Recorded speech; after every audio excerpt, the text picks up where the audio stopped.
Assalamualaikum warahmatullahi wabarakatuh. Perkenalkan, saya Marsya Awalia Putri, NIM 0540778113.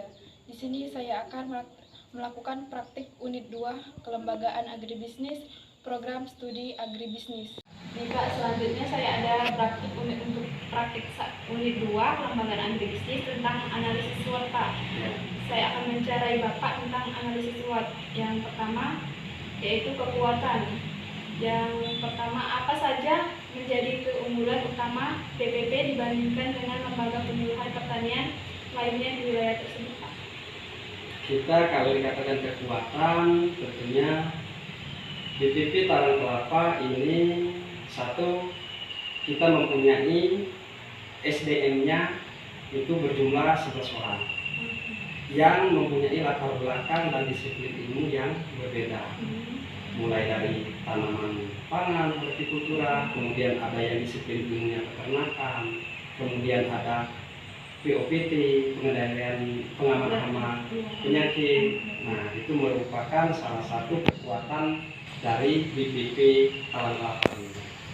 Yang kedua, Pak, seberapa kompeten dan berdedikasi penyuluh pertanian yang bertugas di BPP ini? Nah, tentunya ini masalah integritas, integritas penyuluh. Mereka sangat bertanggung jawab terhadap pekerjaannya, kemudian masing-masing wilayah kerja itu bekerja dengan baik tanpa ada masalah, dan juga program-program pemerintah berjalan dan sukses dilaksanakan.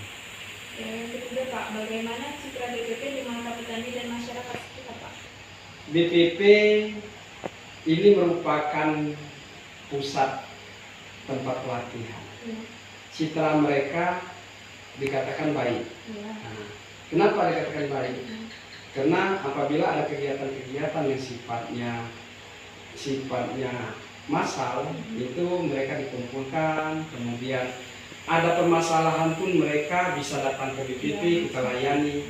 Kemudian dari BPP ini juga program-program itu kita salurkan ke para petani. Jadi BPP tentunya menjadi citra baik menurut mereka, karena BPP ini adalah perpanjangan tangan dari pemerintahan pusat, provinsi maupun daerah. Nah, yang kedua itu tentang kelemahan, Pak. Yang pertama, apakah BPP ini mengalami kendala dalam hal anggaran untuk operasional dan pengembangan programnya, Pak? Nah, tentunya BPP karena tidak ada anggaran, bagaimana kita bisa berjalan? Kami selama ini swadaya. Itu sangat terbatas untuk mengembangkan yang namanya program ataupun sasaran karena tidak ada dananya. Kami mau tidak mau ini karena tidak bisa dilaksanakan, atau kalaupun bisa dilaksanakan agak sedikit lambat karena masalah pendanaan tadi. Kita harus swadaya. Yang kedua, Pak, apakah ada kesenjangan pengetahuan atau keterampilan yang perlu diatasi oleh penduduk pertanian di BPP ini? Tentunya disiplin ilmu yang berbeda pasti itu menggambarkan suatu ini perbedaan jelas. Ada yang mempunyai kemampuan di bidang peternakan, ada yang di bidang pertanian. Dengan di BPP ini merupakan tempat komunikasi, konsultasi, kemudian konsolidasi kawan-kawan penyuluh. Disinilah kami saling mengisi. Nah, umpama ada yang tidak bisa memecahkan masalah di bidang peternakan, ada yang disiplin ilmunya peternakan, begitu juga dengan disiplin ilmu yang lainnya. Ketiga, Pak, peluang. Yang pertama, apakah ada perubahan kebijakan pemerintah yang dapat dimanfaatkan untuk meningkatkan program penyuluhan, Pak?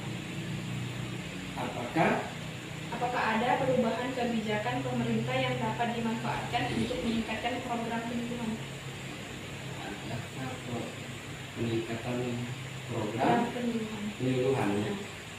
Kayaknya kalau kita ini sesuai regulasi. Ketika aturan pemerintah harus kita laksanakan, kita melaksanakan. Tapi tetap berimprovisasi penyuluh itu bagaimana menyampaikan informasi sedemikian rupa di bawah, kemudian mengadopsi inovasi pun cara penyampaiannya bagaimanapun pun harus sesuai dengan kebutuhan petani dan cara yang elegan sesuai dengan apa istilahnya adat istiadat. Kalau teknologi itu sendiri tidak bertentangan kan tidak mungkin kita sampaikan ke petani kan. Iya. Yang keempat ke ancaman Pak. Ancaman yang pertama, bagaimana perubahan iklim dapat mempengaruhi produktivitas pertanian di wilayah BPP ini, dan bagaimana penyuluh dapat membantu petani beradaptasi. Tentunya yang namanya perubahan iklim itu sangat berpengaruh terhadap produksi. Ya. Nah, bagaimana ini fungsi penyuluh ketika hal itu terjadi? Tentunya kita mencari alternatif. Misalkan nih, kalau kondisi ini lahan itu kering, mungkin kita akan mencari bibit yang tahan dengan yang kering. Kemudian kalau curah hujan yang banyak, tentunya kita memilih bibit atau benih yang punya ketahanan terhadap curah hujan yang tinggi.